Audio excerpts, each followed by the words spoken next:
Early explorers came to Florida to seek treasures, but often the treasures they found were natural treasures.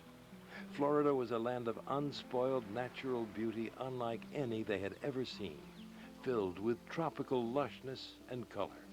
And so it was that in 1933, Austrian immigrant Franz Schur discovered such a natural treasure in South Miami. He named his little piece of paradise Parrot Jungle. Today, this unique tropical enclave is known as Pinecrest Gardens.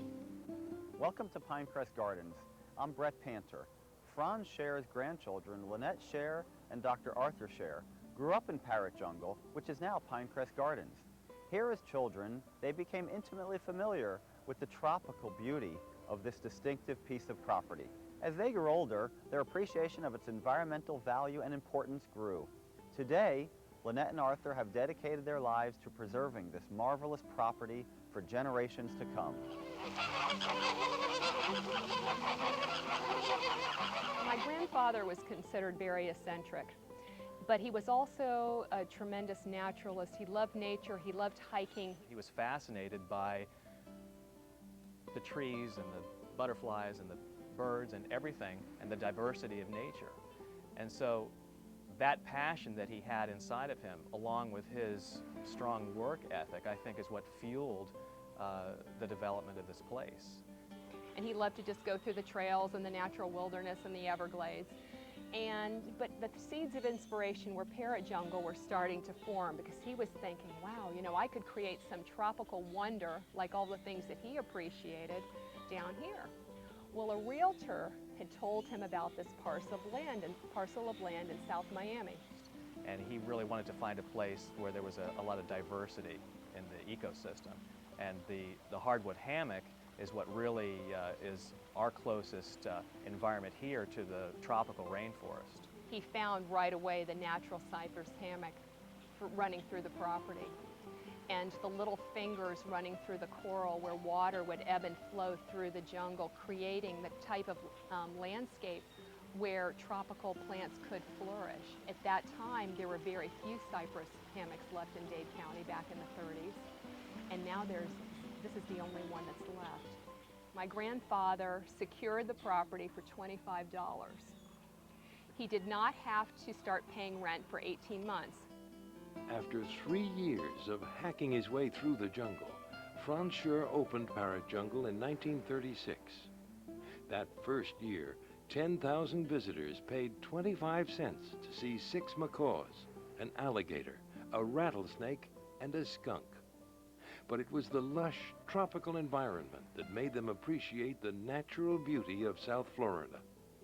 It was here that 30 varieties of parrots would eventually soar freely. Flamingos would prance, and rare birds linger, posing for photographs and performing in an open-air amphitheater. My grandfather and father traveled all over the world, not only for rare birds to get the most colorful and unusual feathered friends to bring here, but also the most neat and unusual plants and trees and shrubs that could be added to the property. Francis Schur, Franz's son and the father of Lynette and Arthur, grew up on the property and eventually took over the family business. It was constantly a mission to try to improve on what was already here. And that's one thing that my dad, I know, did throughout his life working here, was taking what was here and continuing to improve on it.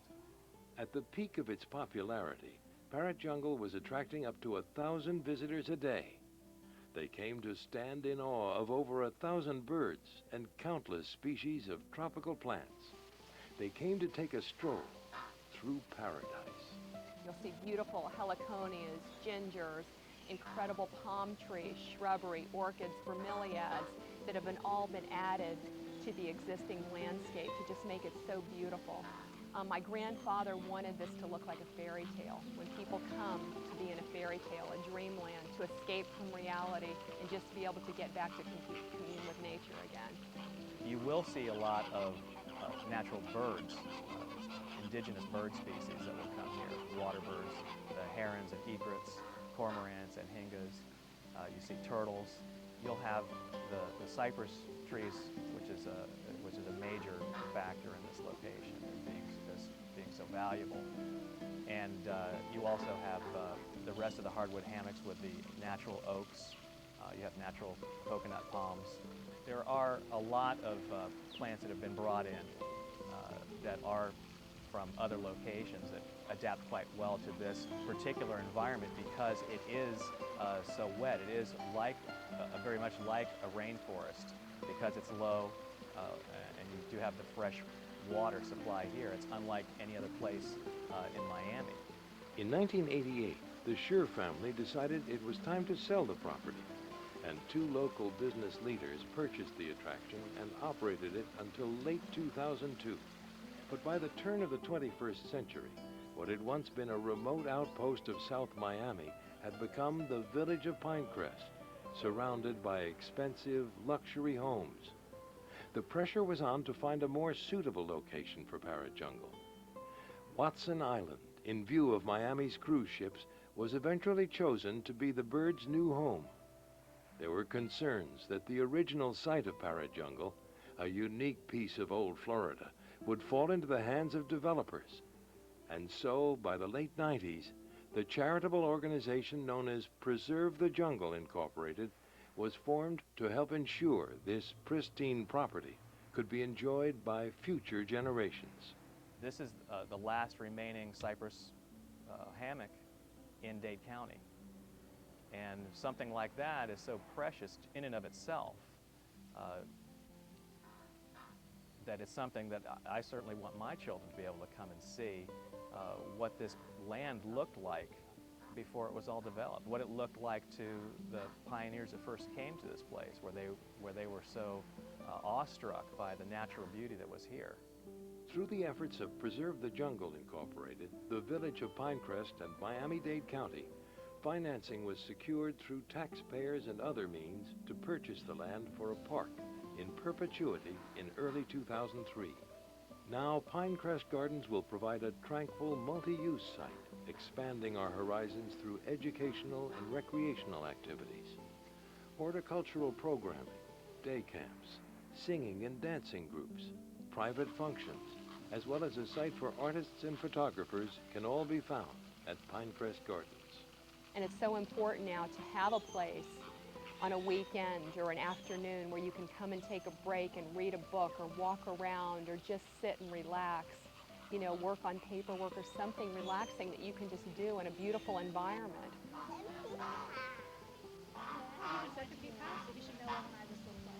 What I hope for the future of the property is that my grandfather and my father's dream can remain a reality. They saw something that they wanted to achieve, which was a place where people could go to appreciate nature and really to get back to nature. And I think as long as this place continues to represent that, where people can come and enjoy that, then I'll be happy. I just think it's very important for our community to know that they have been awarded a very, very, very precious gift to have in their own backyard. And anything that we all can do to continue this legacy and to improve upon this legacy and enjoy the legacy for many years to come is very, very important. It's a tremendous gift. The Wonderland, Pinecrest Gardens, awaits your presence. Take a walk through paradise.